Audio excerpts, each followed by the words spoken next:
উপজেলা বিএনপির অন্যতম সদস্য মোহাম্মদ মিজানুর রহমান মিজান এর বিরুদ্ধে মিথ্যা বানোয়াট উদ্দেশ্য প্রণোদিত অভিযোগ এবং ভুল তথ্যের ভিত্তিতে প্রকাশিত সংবাদের প্রতিবাদে সংবাদ সম্মেলন। উপজেলা নিয়ে রাজশাহী এক নির্বাচনী এলাকা গঠিত। আপনারা নিশ্চয় অবগত আছেন, এই নির্বাচনী এলাকায় বিএনপির সাবেক ভাইস চেয়ারম্যান মরহুম ব্যারিস্টার আমিনুল হক বারবার নির্বাচিত হয়েছেন এবং মুখ্যমন্ত্রীর দায়িত্ব পালন করেছেন। আমরা তার জাতীয়তাবাদী শক্তির সাজানো বাগানে দীর্ঘদিন ধরে বিএনপির রাজনীতি করে আসছি।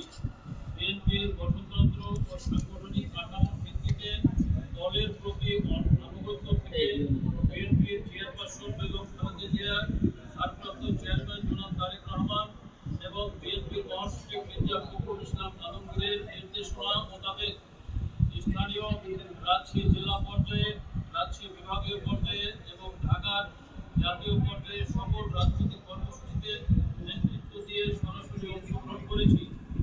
১-১১ থেকে শুরু করে অদ্যাবধি পর্যন্ত আমরা বারবার তারা আন্দোলন হয়েছি এবং পুলিশ ও আওয়ামী সেনা কর্তৃক হামলার শিকার হয়েছি। বারবার বাড়ি ছাড়া হতে হয়েছে। আমাদেরকে তবুও শহীদ জিয়ার আদর্শ থেকে এক পাও পেছনে সরে যায়নি।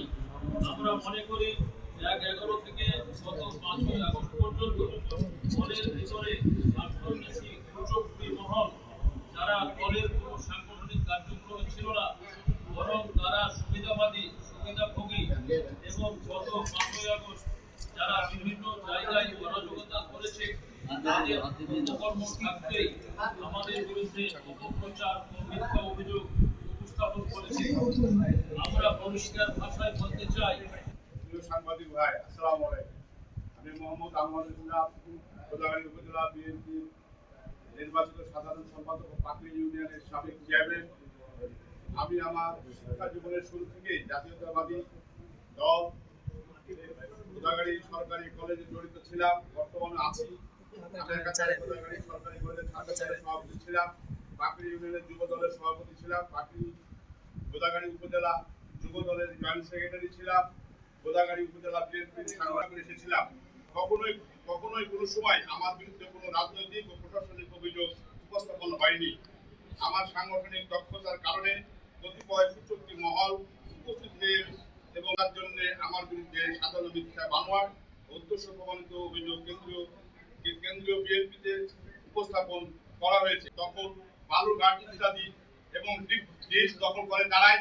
তারা বিএনপির সাংগঠনিক কেন্দ্রে ঘোষিত জেলার নির্দেশে যে সকল কেন্দ্রে প্রকাশিত যে সকল প্রোগ্রাম হয়, সেগুলোকে আমি গোদাগাড়ী থানার সাধারণ সম্পাদক হিসেবে তাদেরকে আমি ফোন করলে তারা কোনো প্রোগ্রামে আসে নাই। তারা হয়তো বানোয়াট যে অভিযোগগুলো করেছে। যদি আমি মোহাম্মদ মিজানুর রহমান মিজান, সদর পৌরসভার সাবেক মেয়র, রাজশাহী জেলা বিএনপির সদস্য, দাউদপাড়া বিএনপির সাবেক সাধারণ আমার মামা ইমরান মোল্লা, প্রয়াতের রানী মোল্লা আসলে আমার রাজনীতির আশা। তিনি তালুক পৌরসভার দুইবার মেয়র এবং উপজেলা দুইবার চেয়ারম্যান ছিলেন। আমরা বংশীয়ভাবে শহীদ জিয়ার আদর্শে লালন করি এবং ধারণ করি। আমি বারবার ঢাকা এবং রাজশাহীতে আওয়ামী লীগ পুলিশ বাদশাহী কায়দায় আমাকে গ্রেফতার করা হয়েছে এবং ৯ বার খারাপ হয়েছে। আমার পূর্ব নির্বাচনে